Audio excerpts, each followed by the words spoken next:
Good evening शकींद्र Kumar, कैसे हैं? Audio video सब अच्छे से पहुंच रहा है? Shakindra, everything is right?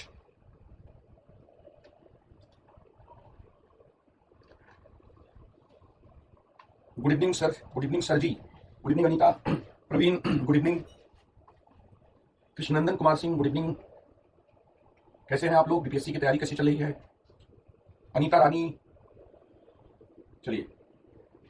राज्यपाल पर बच्चों एक और प्रश्न आपसे पूछा जा सकता है, और चूंकि राज्यपाल के टॉपिक को कर रहे हैं तो जैसे हमने संघात्मक पहलू को किया था वैसे ही बच्चों हम लोग राज्यपाल के टॉपिक को भी यहाँ पर कर सकते हैं, ठीक है?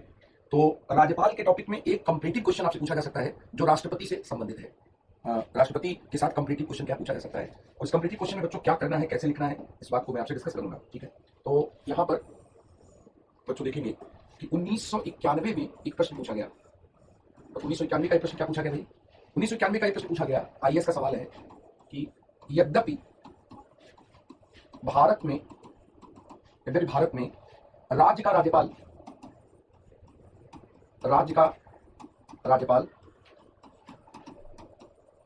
संवैधानिक रूप से प्रमुख होता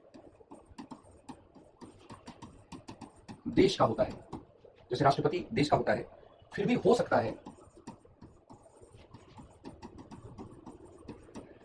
सकता है कि राज्यपाल के अधिक अधिकार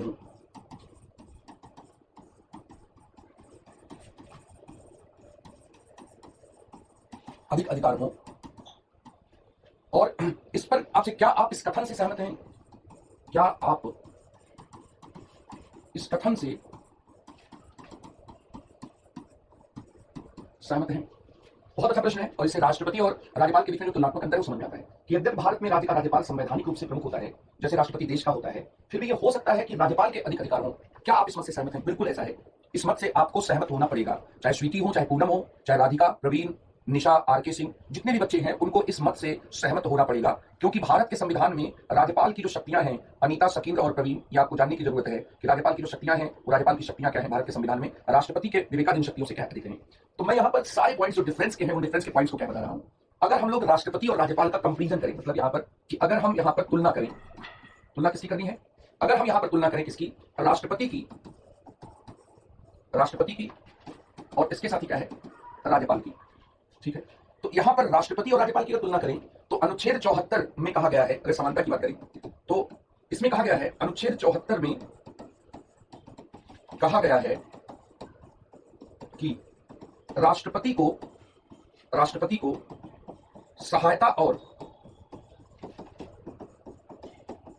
सलाह देने के लिए मंत्रिपरिषद गठित होगी, ठीक है? मंत्रिपरिषद होगी। और ठीक ऐसे ही बच्चों अनुच्छेद 163 में कहा गया है कि क्या कहा गया है? कहा गया है कि राज्यपाल को सहायता और सलाह देने के लिए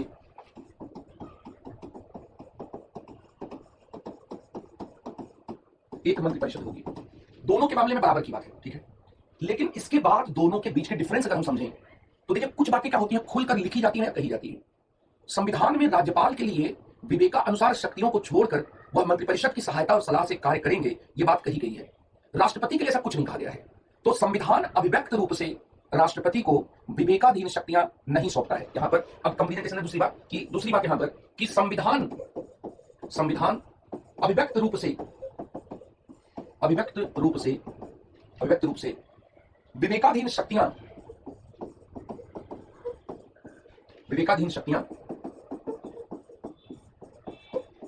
नहीं सौंपता है, ठीक है? किसको? राष्ट्रपति को, ठीक है? अब इसके साथ ही क्या है कि राष्ट्रपति लगभग सभी रूपों में, मतलब वह लगभग सभी कृत्यों के निर्वाह में मंत्रिपरिषद की सहायता और सलाह से बधा हुआ है। तो अभिव्यक्त रूप से विवेकाधीन शक्तियां नहीं सौंपता है, और राष्ट्रपति लगभग सभी कृत्यों के निर्वाह में मंत्रिपरिषद की सहायता और सलाह से बंधा हुआ है। मंत्रिपरिषद की जो सहायता है और वह सलाह से क्या है, बंधा हुआ है, ये यहां पर बात है। लेकिन अगर हम लोग राज्यपाल के बारे में बात करें तो 163 में ये कहा गया है, मतलब यहां पर कि राज्यपाल के पास छिपे रूप में और खुले रूप में, दोनों रूप में विवेकाधीन शक्तियां हैं। राष्ट्रपति के पास छिपे रूप में शक्तियां हैं, खुले रूप में तो कुछ संविधान ने कहा ही नहीं, ठीक है। यहां पर हम लोग कहेंगे कि राज्यपाल के पास छिपे एवं खुले मतलब यहां पर निहित एवं अभिव्यक्त, छिपे एवं खुले दोनों रूपों में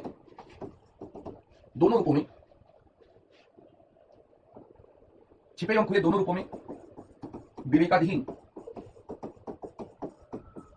शक्तियां हैं। यह है राष्ट्रपति और राज्यपाल के कॉन्टेक्स्ट में ये कह पाते हैं, ठीक है। अब इसके साथ ही बच्चों यहां इसका मतलब कि राज्यपाल की शक्तियां ज्यादा हो जाएंगी, क्योंकि 163 में खुलकर ये बात कही जा रही है। 163 में यहां पर क्या है, खुलकर क्या है बात क्या कही जा रही है। हम इसको ये भी कह सकते हैं कि संविधान में खुलकर कोई ऐसा क्षेत्र बताया ही नहीं गया राष्ट्रपति के लिए जिसमें वो विवेकाधीन शक्तियों के अनुसार कार्य करे, लेकिन राज्यपाल के लिए खुलकर बताया गया है। जैसे 74 जब आप पढ़ते हैं तो 74 में कहीं पर भी नहीं कहा कि विवेकानुसार कार्यों को छोड़कर राष्ट्रपति मंत्रिपरिषद की सहायता और सलाह से कार्य करेंगे, ये नहीं कहा गया। लेकिन राज्यपाल के संदर्भ में ये बात कही गई, जो राज्यपाल है उनके संदर्भ में ये बात क्या कही गई। तो ये दोनों में क्या है, अंतर है। ये दोनों में जो क्या है, अंतर है। हम लोग इसको एक पॉइंट में बना सकते हैं। तो ये बच्चों आपने आप नोट कर लीजिए, नोट कर लिया आप लोगों ने, ये क्वेश्चन के साथ क्या नोट करना है, नोटेड है। आगे बढ़ो,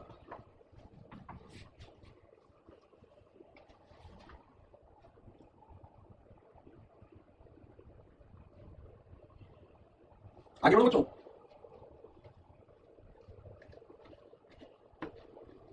वेरी गुड, बहुत बढ़िया। चलिए तीसरा पॉइंट देखिए, हम लोग एक तीसरा पॉइंट यहां पर, तीसरा जो डिफरेंस है वो ड्रॉ कर सकते हैं कि संविधान में व्यक्त रूप से ऐसा कोई क्षेत्र नहीं बताया गया है जिसमें राष्ट्रपति को मंत्रिपरिषद के सलाह के बिना या सलाह के बगैर कार्य करना है। हम लोग यहां तीसरा पॉइंट कि संविधान में मंत्रिपरिषद को व्यक्त रूप से ऐसा कोई क्षेत्र नहीं बताया गया है, ऐसा कोई क्षेत्र नहीं बताया गया है जिसमें राष्ट्रपति को मंत्रिपरिषद की सहायता और सलाह के बगैर कार्य करना है, ऐसा कुछ भी नहीं बताया गया है, ठीक है। लेकिन अनुच्छेद 163 में यह अभिव्यक्त रूप से वर्णित है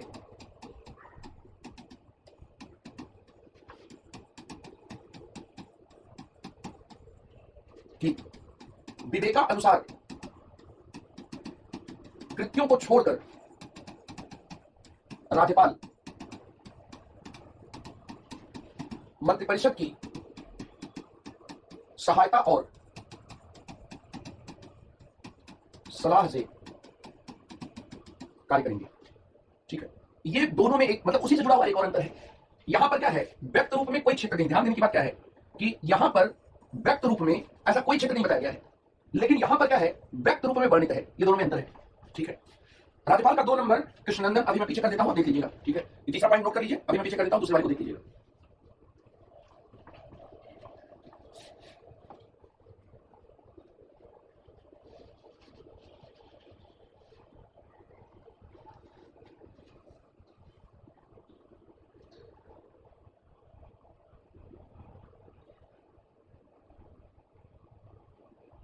हो गया। अब इसमें यहां पर बच्चों क्या है, जैसे दूसरा पॉइंट है कि राज्यपाल के पास छिपे एवं खुले दोनों रूपों में विवेकाधीन शक्तियां हैं, ठीक है। दोनों रूपों में अब इसमें तुलना में पहले मैंने समानता बता दिया, समानता के बाद क्या है, अंतर बताना शुरू किया।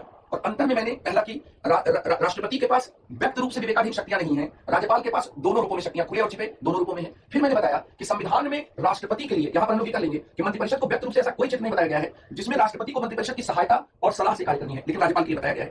फिर बच्चों एक और बात है कि जो आर्टिकल 74 है, आर्टिकल 74 को लिमिट करने का जो काम है वो इंदिरा गांधी ने किया था, ठीक है। तो अनुच्छेद 74 जो है, अनुच्छेद 74 में 44वें, या पहले हम लोग यहां पर ही कहें अनुच्छेद 74 में 42वें संशोधन 1976 के द्वारा राष्ट्रपति को राज्यपाल के अनुसार कार्य करने के लिए, राष्ट्रपति को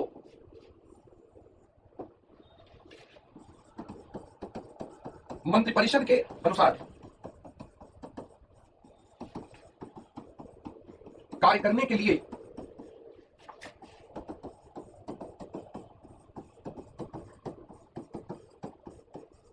बाध्यकारी बनाया गया। ठीक है। अनुच्छेद 74 में 44वें संशोधन 1978 के द्वारा राष्ट्रपति को यह शक्ति सौंपी गई कि वह मंत्रिपरिषद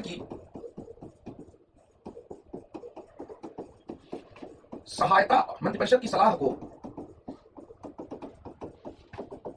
पुनर्विचार करने के लिए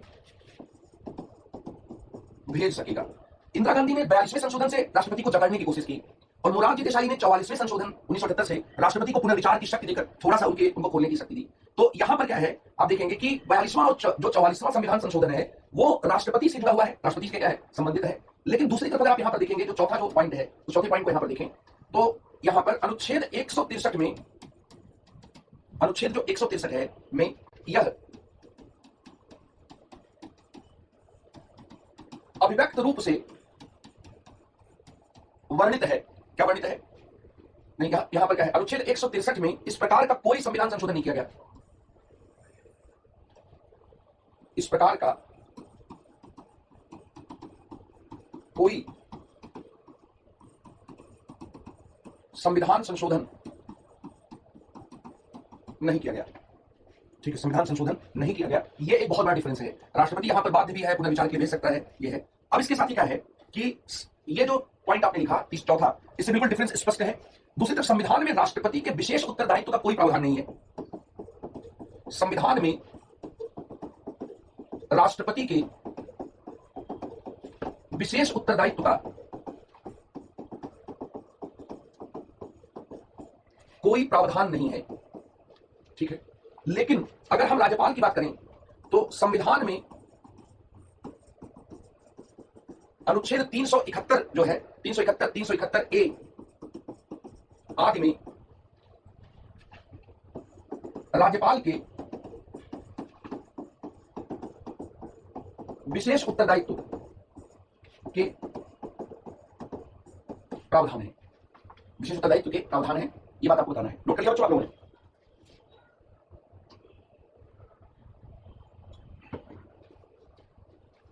पांचों पॉइंट नोट कर लिया?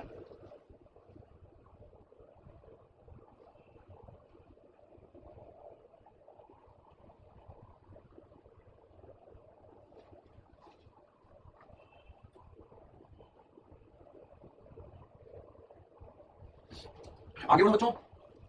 ये पांचों पॉइंट में से 4 पॉइंट बताते हैं कि राज्यपाल के पास इस मामले में शक्तियां क्या है, अधिक हैं। ठीक है। तो यहां पर आप कंक्लूजन क्या है लिखेंगे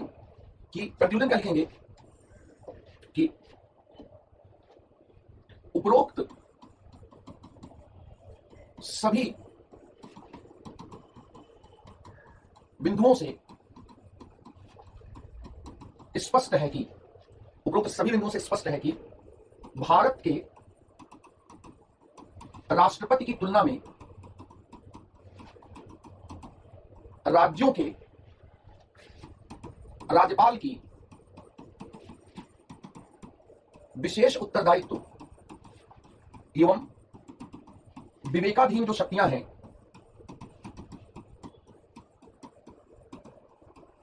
विवेकाधीन शक्तियां क्या है, अधिक हैं। ये बात क्या है, आपको समझ में आनी चाहिए, यह बताना है। फिर बच्चों यहां पर एक दूसरी बात भी है, किंतु कुछ ऐसे मामले हैं जहां राष्ट्रपति एवं राज्यपाल की शक्तियों में अंतर है और राज्यपाल की तुलना में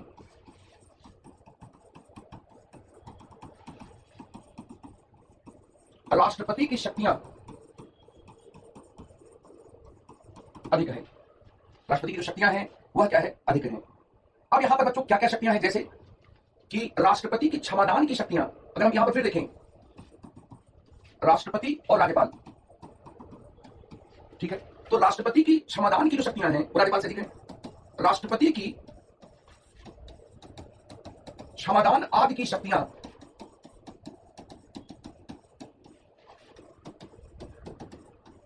राज्यपाल से अधिक हैं। क्षमादान आदि की शक्तियां राज्यपाल से क्या है, अधिक हैं। जैसे कोर्ट मार्शल या सेना न्यायालय, जो सेना न्यायालय है, सेना न्यायालय के द्वारा दिए गए दंडों पर भी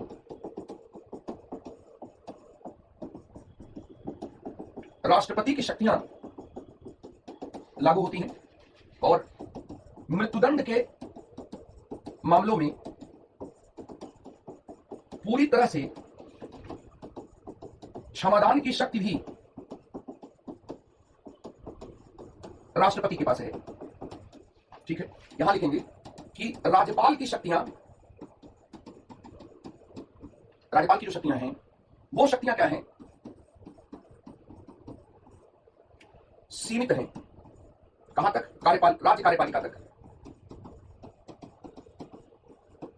राज्य कार्यपालिका तक क्या है, सीमित है। यहां पर राष्ट्रपति और राज्यपाल के कॉन्टेक्स्ट को यहां पर इस तरीके से क्या देख पाएंगे। ठीक है,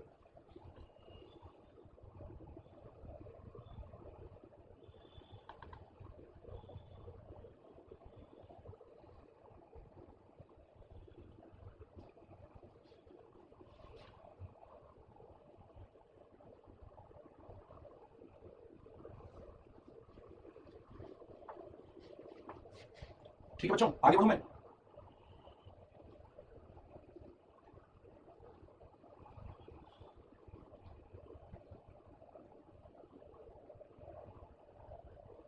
नेक्स्ट पॉइंट, दूसरा, राष्ट्रपति को अनुच्छेद 352, 356 एवं 360 के द्वारा आपात शक्तियां प्राप्त हैं। ठीक है, राज्यपाल को इस प्रकार की कोई आपात शक्ति प्राप्त नहीं है। कोई भी आपात शक्ति जो है वह आपात शक्ति क्या है, प्राप्त नहीं है। फिर इसी तरह से तीसरा, राष्ट्रपति का निर्वाचन होता है। राज्यपाल मनोनीत होता है। ठीक है, फिर इसी तरह से राष्ट्रपति को महाभियोग के द्वारा हटाया जाता है। राज्यपाल को राष्ट्रपति हटा सकते हैं क्योंकि वह राष्ट्रपति के प्रसाद पर्यंत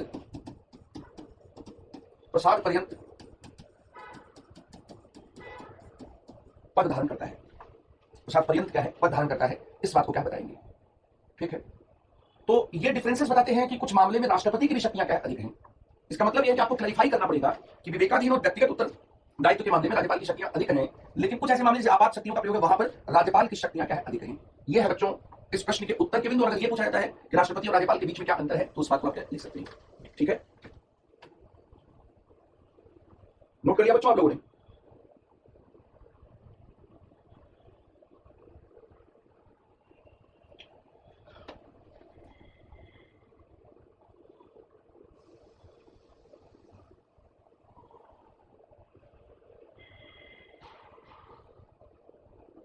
वेरी गुड, बहुत बढ़िया। ठीक है, अब इसके साथ ही बच्चों यहां पर कि एक और मेंस में एक और सवाल पूछा जाता है। मुख्य परीक्षा में सवाल पूछा जाता है राज्यपाल की भूमिका। ठीक है। Role of governor, role of जो गवर्नर है, यहां पर बच्चों 3 रोल है। पहला,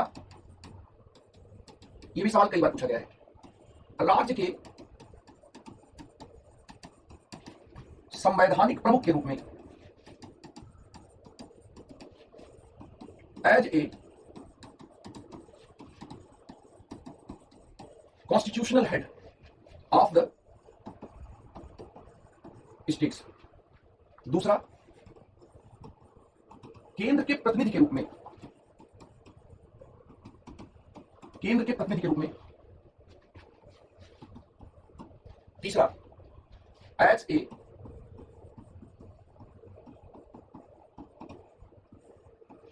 रिप्रेजेंटेटिव ऑफ सेंटर, केंद्र के प्रतिनिधि के रूप में। और इसके साथ ही बच्चों, राज्य के संवैधानिक प्रमुख के रूप में, केंद्र के, राज्य के वास्तविक प्रमुख के रूप में,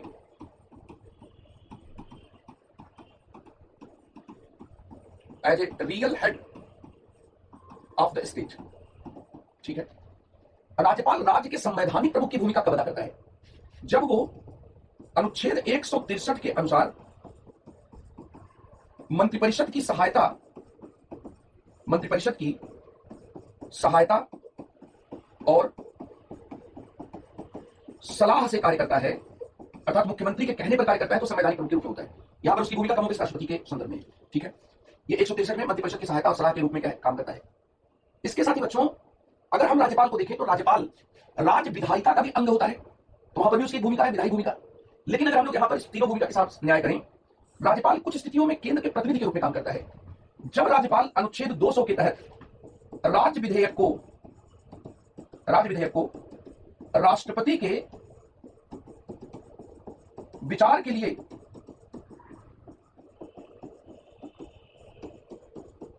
आरक्षित करता है, तो ऐसी स्थिति में केंद्र के प्रतिनिधि के रूप में कार्य करता है। इसी तरह से अनुच्छेद 356 के तहत जब वह राज्य का शासन संविधान के प्रावधानों के अनुसार नहीं चलाया जा रहा है, संविधान के प्रावधानों के अनुसार नहीं चलाया जा रहा है, इसकी रिपोर्ट देता है, तो केंद्र के प्रतिनिधि के रूप में काम करता है। ठीक है। इसके साथ ही राष्ट्रपति शासन जब लग जाता है, अनुच्छेद 356 के तहत राष्ट्रपति शासन लगने पर भी केंद्र के प्रतिनिधि के रूप में काम करता है। ठीक है। क्योंकि अब राज्य का शासन राज्यपाल चला रहा है। ठीक है। फिर इसमें जो है राज्य विश्वविद्यालय के कुलपति के रूप में भी वह वास्तविक प्रमुख के रूप में काम करता है, क्योंकि नियुक्ति करता है। और यहां इसको लेकर बहुत सारा विवाद रहा है, जैसे महाराष्ट्र में विवाद रहा है, और महाराष्ट्र, पश्चिम बंगाल और केरल में राज्यपाल की भूमिका को लेकर जो विवाद रहा, उसमें राज्य विश्वविद्यालय के नियुक्तियों को लेकर भी मामला रहा, और कुछ राज्यों ने तो राज्य विश्वविद्यालय के कुलपति के रूप में राज्यपाल की भूमिका समाप्त कर दी। मदन मोहन पुंची आयोग ने इसको समाप्त करने का सुझाव दिया था। जो पुंची आयोग था केंद्र राज्य संबंधों पर, उसने कहा था कि इसको समाप्त कर दिया जाए। समाप्त करने का इसमें क्या है, सुझाव क्या है, दिया था। ठीक है। इस बात को आपको बता देना है यहां पर। और इसके साथ ही अगर आप यहां पर, अगर मैं इसको ये कहूं कि ये एक पहला एलिमेंट है और ये दूसरा है, तो इसमें एक तीसरी बात भी है, जो विवेकाधीन शक्ति के अनुसार काम करता है तो वास्तविक प्रमुख बन जाता है। राज्यपाल जब विवेकाधीन शक्ति के अनुसार कार्य करता है, तभी वो वास्तविक प्रमुख बन जाता है। अब बच्चों, इसमें एक और सवाल है कि क्या जो प्रतिनिधि है उसको हम कठपुतली कह सकते हैं? प्रतिनिधि और कठपुतली में फर्क होता है, बीपीएससी में पूछा गया। प्रतिनिधि कठपुतली नहीं होता, और अगर वो कठपुतली है, किसी के इशारे पर काम कर रहा है, तो यहां पर जो 2 भूमिकाएं उसको और सौंपी गई हैं, उसमें से वो इस भूमिका के साथ न्याय नहीं कर पाएगा। ठीक है। तो आप अगर इस क्वेश्चन की राज्यपाल जो है वह संवैधानिक जो योजना है, भारत के संविधान की जो योजना है, संवैधानिक योजना के अनुसार कठपुतली नहीं हो सकता। ठीक है। संवैधानिक योजना के अनुसार क्या है, कठपुतली नहीं हो सकता। ठीक है।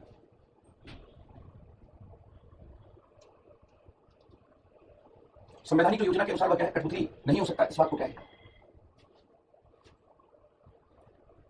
ठीक है बच्चों, ये है बीपीएससी का एक और सवाल जो कई बार शक्तियों से जोड़कर पूछा जाता है। ठीक है। क्लियर है? अभिषेक, आरके सिंह, राधिका, रूबी, अनीता, क्लियर बच्चों?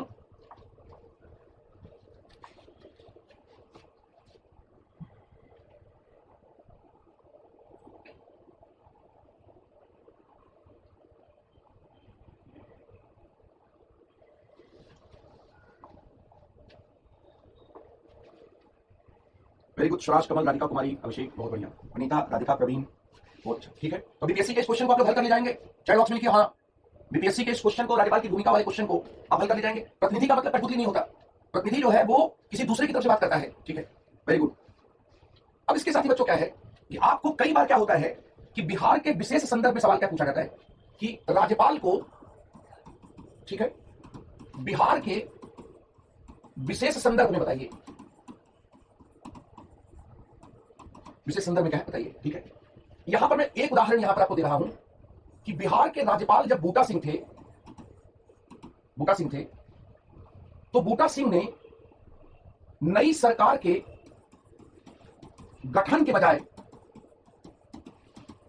बजाय नवनिर्वाचित जो बिहार विधानसभा थी, नवनिर्वाचित बिहार विधानसभा को भंग कराने का सुझाव दिया था। और बूटा सिंह ने बिहार में क्या है, राष्ट्रपति शासन क्या है लगाने का क्या सुझाव दे दिया था, ठीक है। बूटा सिंह ने बिहार में जो राष्ट्रपति शासन लगाने का सुझाव दिया 356 के तहत, उसमें एक बहुत नई, बहुत अनोखी बात थी। उस जमाने में क्या है, बीजेपी और जेडीयू ने साथ साथ इलेक्शन लड़ा, बहुमत दोनों दलों के गठबंधन को नहीं आया। तो बूटा सिंह ने यह कहा कि इससे क्या होगा, हार्श ट्रेडिंग होगी, खरीद फरोख्त होगी, विधायकों की क्या होगी, विधायकों की खरीद फरोख्त होगी। और इस तरह से उन्होंने विधायकों की खरीद फरोख्त को संवैधानिक मशीनरी का अभाव बता दिया। संवैधानिक मशीनरी का के अनुसार शासन नहीं चलना क्या है, शासन नहीं चलने की बात क्या कर दी। अभी तक इसके पहले किसी भी गवर्नर ने यह नहीं कहा था कि विधायकों की खरीद फरोख्त के आधार पर आप क्या है, राष्ट्रपति शासन क्या लगा दीजिए 356 के संदर्भ में। इसके बाद यह मामला सर्वोच्च न्यायालय में गया। उन्होंने जो करना था, राष्ट्रपति शासन लगाकर बिहार विधानसभा को भंग कर दिया और कोई सरकार नई क्या गठित नहीं हो पाई। जब यह मामला सर्वोच्च न्यायालय में गया तो इस मामले का नाम हुआ रामेश्वर सिंह वाद। रामेश्वर सिंह वाद में सुप्रीम कोर्ट ने बिहार के तत्कालीन राज्यपाल बूटा सिंह के निर्णय को गलत बताया और उसने बम्बई मामले में की तरह यह बताया कि हम विधानसभा को पुनर्जीवित भी कर सकते हैं, जो भंग किया गया है। इसमें यह भी कहा गया कि जब विधानसभा गठित हुई ही नहीं, जब विधायकों ने शपथ लिया ही नहीं, तो विधानसभा गठित ही नहीं हुई। और जब विधानसभा गठित ही नहीं हुई तो आपने भंग क्या किया? विधानसभा जब गठित नहीं हुई तो आपने भंग कुछ नहीं किया, गलत किया आपने। और इस तरह से क्या है, मुझे लगता है कि इसी को बेस बनाकर बीपीएससी में क्वेश्चन पूछ दिया गया कि राज्यपाल जो होता है वो कठपुतली होता है। इस मामले का एक दूसरा पहलू भी है कि उस समय राष्ट्रपति थे एपीजे अब्दुल कलाम साहब। जब रामेश्वर सिंह के वाद में बिहार में राष्ट्रपति शासन लगाए जाने को सर्वोच्च न्यायालय ने असंवैधानिक घोषित कर दिया, तो उसके बाद क्या उन्होंने इस्तीफा देने का मन बना लिया था। उन्होंने अपनी किताब इंडिया टर्निंग पॉइंट में लिखा है कि मनमोहन सिंह जैसे मिलने आए, उन्होंने कहा कि मैं इस्तीफा देना चाहता हूं, क्योंकि ये एक क्या है, नैतिक पराजय है, मेरे द्वारा किया गया निर्णय है और ये निर्णय सर्वोच्च न्यायालय कह रहा है कि गलत है। उसमें भी बात है कि उस समय रूस की यात्रा पर थे जब बिहार में राष्ट्रपति शासन लगाए जाने की सिफारिश बूटा सिंह ने की थी और रात को मंत्रिमंडल ने फैक्स भेजा था हमारे पूर्व राष्ट्रपति एपीजे अब्दुल कलाम साहब को। और वो पहले अनिच्छुक थे, बहुत ज्यादा इच्छुक नहीं थे, लेकिन जब दूसरी तीसरी बार कहा गया तो उन्होंने उस पर सिग्नेचर कर दिया था। तो बिहार में राष्ट्रपति शासन लगाए जाने के संदर्भ में मनमोहन सिंह की सरकार जो जाते जाते बची थी, क्योंकि मनमोहन सिंह ने फिर एपीजे अब्दुल कलाम साहब को कहा कि अगर आपने इस्तीफा दिया तो ये देश में बहुत बड़ा विवाद हो जाएगा और राष्ट्रपति के इस्तीफे के बाद सरकार को भी शायद हटना पड़े, क्योंकि लोग ये कहेंगे कि राष्ट्रपति ने क्यों इस्तीफा दिया। ठीक है, ये हुआ राज्यपाल की शक्तियों पर। इसके साथ ही बच्चों ये बात भी समझना है कि भारतीय राज्य व्यवस्था में, इंडियन पॉलिटी में आज के समय में दो सबसे विवादित पद हैं। भारतीय राज्य व्यवस्था में दो सर्वाधिक विवादित पद हैं, एक राज्यपाल का और दूसरा हाल के दिनों में स्पीकर का। सर्वाधिक क्या है, विवादित पद है। ठीक है, पहले जो विवाद होता था राज्यपाल का, वो विवाद दरअसल 356 के दुरुपयोग को लेकर होता था। तो एक पद बच्चों क्या है, राज्यपाल का है, और दूसरा जो पद है वो विधानसभा के अध्यक्ष का है। विधानसभा के अध्यक्ष का जो पद है ये विवाद का विषय रहा। ठीक है, राज्यपाल का जो पद था, तो इसमें पहले विवाद होने का जो कारण था मुख्यतः वो 356 का दुरुपयोग था।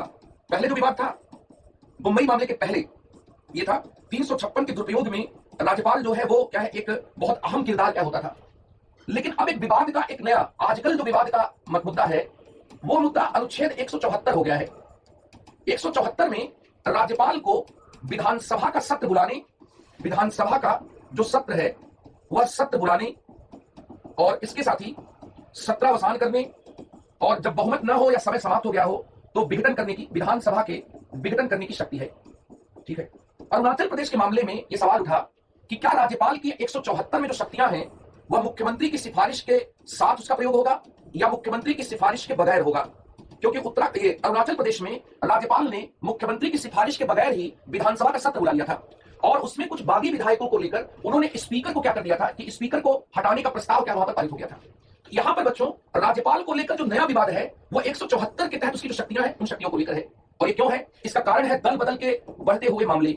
दल बदल के जो मामले बढ़ रहे हैं, बढ़ चुके हैं, उसमें जब विधानसभा का सत्र बुलाया जाता है तो इसी में बहुमत का क्या होता है? परीक्षण होता है। बहुमत परीक्षण से ये सिद्ध होता है कि किसके पास ज्यादा संख्या है, बहुमत है, और किसके पास नहीं है।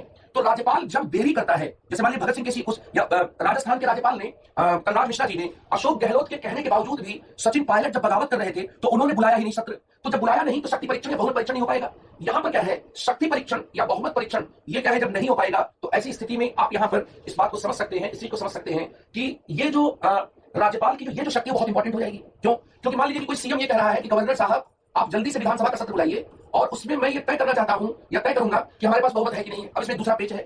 मान लीजिए विधानसभा के अध्यक्ष के पास क्या है? दल बदल के मामले में निर्णय करने की शक्ति है। दल बदल जब होता है तो दल बदल के मामले में निर्णय करने की अयोग्यता की शक्ति जो है यहां पर क्या है? विधानसभा अध्यक्ष के पास है। विधानसभा जो अध्यक्ष है ये मुख्यमंत्री की पार्टी का होगा और राज्यपाल जो है वो हो सकता है कि मुख्यमंत्री से भिन्न पार्टी का होगा। तो नॉर्मली विधानसभा का अध्यक्ष जो है वो पूरे सदन के संचालन करने के बजाय अपनी पार्टी और मुख्यमंत्री के दिशा निर्देशों का पालन करने लगा है। अब मान लीजिए कि मैं विधानसभा का अध्यक्ष हूं और मैंने 10 लोगों को क्या अयोग्य कर दिया, जैसे यहां पर महाराष्ट्र में हुआ था, 10 लोगों को क्या कर दिया? अयोग्य कर दिया। तो जब मैंने 10 लोगों को अयोग्य कर दिया तो अगर 100 की संख्या है तो 90 में ही बहुमत हासिल करना पड़ेगा, और जब 90 में बहुमत हासिल करना पड़ेगा तो 46 लोग काफी होंगे। इस तरह से विधानसभा का अध्यक्ष दल बदल के मामले में बहुत अहम भूमिका अदा करने लगा है और इसीलिए स्पीकर की पोस्ट कोई छोड़ने के लिए तैयार नहीं है। और इसकी वजह से विधानसभा का अध्यक्ष जो है वो पूरे सदन के सभी पार्टियों के विधायकों के और सदन के नियमों के अनुसार चलने के बजाय अपने राजनीतिक दल के हितों के अनुसार, मुख्यमंत्री के निर्देशों के अनुसार चलता है। इसलिए दोनों पद क्या हो गए हैं? बहुत ही विवादित पद हो गए हैं बच्चों। और इसका उदाहरण क्या है कि अरुणाचल प्रदेश के केस में, अरुणाचल प्रदेश 2016 का जो वाद था, इसमें नाबाम रेबिया बनाम बामांग फेलिक्स, ठीक है, Nabam Rebia Bamang Felix versus deputy speaker का केस था। उसमें 174 राज्यपाल की विवेकाधीन शक्तियां, इन सब के बारे में क्या है? व्याख्या की गई। तो यहां पर विधान, और आप देखे होंगे कि ये बात कहीं ना कहीं बिहार में भी क्या है, आपने देखा होगा कि बीजेपी के जब स्पीकर थे तो मुख्यमंत्री से वो एक बार सीधे क्या टकरा हुआ। कोई भी पार्टी क्या है यहां पर, जो कोई भी पार्टी है वो पार्टी यहां पर इस बात को क्या है नियंत्रित करना चाहती है कि सदन में क्या है, कि सदन में किस जो नियंत्रण है वो नियंत्रण क्या है उसका बना रहे। तो ये बच्चों क्या है राज्यपाल का और विधानसभा अध्यक्ष के कॉन्टेक्स्ट को क्या है यहां पर मैंने आपको समझाया, और ये इसका करंट एस्पेक्ट है। तो इस तरह से मैंने राज्यपाल से संबंधित जो है वो सारी चीजें आपको क्या है बता दी। अब जो नहीं समझ में आ रहा है उसको पूछना है, अगर पूरा नहीं समझ में आ रहा है तो फिर इसके लिए क्या है आपको एनसीईआरटी पढ़नी चाहिए। एनसीईआरटी पढ़ें और उसके बाद क्या है चीजों को देखें, ठीक है। तो ये मैंने आपको बताया। कोई क्वेश्चन है, कोई डाउट है? ये मैंने प्रेजेंट सिचुएशन आपको बताई कि यहां पर क्या मामला क्या हो रहा है, ठीक है। Any question, any doubt, any confusion अगर है तो आप पूछ सकते हैं बच्चों।